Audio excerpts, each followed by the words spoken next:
तर मित्रांनो, व्हिडिओ बनवण्याचा मुद्दा म्हणजे हाच आहे की आजकाल साधू महाराज कथावाचक हे लोक एवढे व्हायरल झालेत. अशामुळे व्हायरल झाले की त्यांच्या गोष्टी ज्या की बिलकुल अमान्य आहेत, बिलकुल अशा गोष्टी बोलतात ते की एकदम अपोजिट, ज्या गोष्टीचं ज्ञान नाही काही नाही तरी पण ती गोष्ट बोलणं, अजून सायन्स असं माहीत नाही तरी पण सायन्सच्या गोष्टी करणं.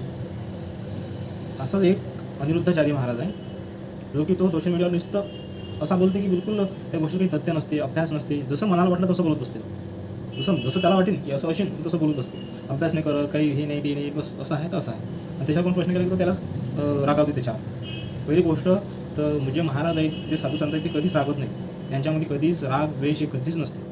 पण तरी बी आजकाल असे महाराज आहेत की ते सगळंच करतात. दारू पितात, चिकन मटन, डान्स बार, कपडे लत्ते, मोठ्या मोठ्या गाड्या, लक्झरियस गाड्या, मोठ्या चांगल्या वॉचेस, लाखो रुपयाच्या करोडो रुपयाच्या गाड्यामध्ये फिरतात. तर त्याचंच एक अनिरुद्ध महाराज जो आहे त्याचंच एक अशा कित्येक गोष्टी आहेत व्हायरल जे त्याच्या काही तथ्य नाही. जसं की त्यातली गोष्ट त्याने सांगितली होती की नीम करवली बाबाच्याकडे एक विदेशी आला होता, स्टीव्ह जॉब ज्याची ॲपल कंपनी आहे.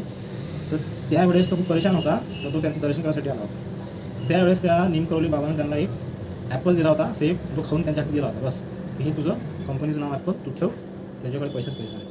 पण दुसरी गोष्ट की त्याच्यावर मग खूप मतलब असे काही लोक आहेत जे की फक्त ऐकतात आणि स्मरण करून घेतात आणि बस खरं असं म्हणतात असं नाही. असे किती चांगले लोक बी आहेत, असे किती हुशार लोक बी आहेत, किती लोक ते ऐकून त्याच्यावर सर्च करतात नंतर ॲक्सेप्ट करतात. असे कितीशे हुशार आहेत, सगळे अंधभक्त नाही आहेत, असे किती हुशार पोरं आहेत. त्याच्यात एका मुलानं त्याने विचार केला हाला की त्या दोघांचा काही संबंध नव्हता, स्टीव्ह जॉबचा काही संबंध नाही, आपल्या त्या नीम करवली बाबाचा काही संबंध नव्हता. नीम करवली बाबा तिथं ते गेले होते, मठामध्ये गेले होते, पण त्यावेळेस ते नीम करवली बाबा तिथं नव्हते, ते मरण पावले होते. तर एक विचार करा, मग हा महाराज कशा म्हणते की याला सेफ दिला होता किंवा मग त्याला असं प्रश्न केले की तो म्हणते की नाही तो आला होता आला तर होता, पण त्याला खायला सेफ दिलंच नाही, लोकांची कधी भेट झाली नाही, कधी बसले नाही, कधी बोलले नाही, कसं काय त्यांना सेफ दिलं नाही, किती खोटेपणा झाला. दुसरी गोष्ट अशी की तो कधीही बी स्त्रियांचा तर कधीच मान ठेवतो. स्त्रियांना तुम्ही असे कपडे नका घालू, तुम्ही तसे कपडे नका घालू, तुम्हाला पाहिलं की असं होते, कोणी म्हणजे तसं होते, कोणता महाराज म्हणते की बिना मंगळसूत्रातून बिना सिंदुरात आले की तुम्ही खाली प्लॉट समजता. ही काय स्टेटमेंट द्यायची? किती खाल्ल्या तळाचे बोलतात हे लोक, ज्या गोष्टीला ज्ञान नाही काही नाही त्या गोष्टी बोलत बसतात. ज्याने विचार करायला पाहिजे की याच्याशी किती भक्त आहेत की जे याने फॉलो करतात. विचार करून करायला पाहिजे, कोणती गोष्ट 100 वेळा विचार करायला पाहिजे. एक तरी समजा आपल्याला माणूस झाला किंवा आम जनतेतला माणूस झाला त्यांना काही बोलतो चालते, कारण त्याचे कोण फॉलोवर नाही आहेत किंवा त्याला कोणी फॉलो करत नाही, पण याच्यासारख्याला छोटे मुलं पण फॉलो करतात आजकाल, करतात की नाही करत.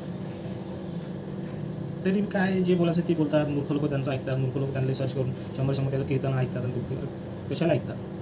याच्यामध्ये मी असे नाही की अनशिक्षित बी लोक आहेत, शिक्षित बी आहेत, असे लोक बी भरपूर आहेत त्याच्यामध्ये. पण कसं आहे, जे वयाचे समजा 40, 50, 60 ओलांडे ते लोक जास्त आहेत, आणि त्याला काही घेणं देणं नाही या गोष्टीचं. ते फॉलो करून काहीच फायदा नाही. आता फॉलो न करणारी एक पिढी म्हणजे यंग पिढी, त्यांनी आता फॉलो केलं की त्याला घरातल्या घरात फॉलो करतात, ते बाहेर त्याचं काहीच फायदा नाही. ते एक मनोरंजन म्हणून ऐकतात. पण आपल्यासारखा माणूस हे कधीच फॉलो करू शकत नाही. अंधश्रद्धा, देव आहे नाही आहे ह्या गोष्टी कधीच फॉलो करू शकत नाही. जर लोक ते गोष्ट आपल्याला समजून येत नाही, जर लोक ती गोष्ट आपल्याला कधी राहत नाही, जे तरी ती गोष्ट आपल्याला कधी रिअलाईज होत नाही, त्या गोष्टी विश्वास करता कशी. दुसरी गोष्ट अशी की तो एक माणूस होता की तिथं तो कोणता तरी महाराज पर्ची लिहून तुमचं रोग राई सगळं तो क्लिअर करून देतो. अरे विचार करा तुम्ही, आजच्या काळामध्ये असं होऊ शकते का? म्हणून मी म्हणतो अंधश्रद्धेकडे कमी जा, देव कमी करा, करिअरकडे फोकस करा, मुलांबाळांना चांगलं शिकवा, चांगल्या शाळेत चांगल्या याच्यामध्ये दाखल करा, त्यांना शिक्षण चांगलं द्या, बाबाच्या पेक्षा दूर ठेवा. आज अशी किती जण आहेत की त्याचे बाबाच्या करून लहान मुलं आहात ते पण कथावाची बोलून राहिले, ते बी महाराज स्वतःला म्हणून घेतो. हालाकी त्याला शाळेतलं सबी येत नाही बरोबर, आणि त्यांना महाराजचं मग येत नाही बरोबर, ते बी स्वतः म्हणून की आम्ही महाराज 14, 15, 20 वर्षाचे पुढे. विचार करा सगळं.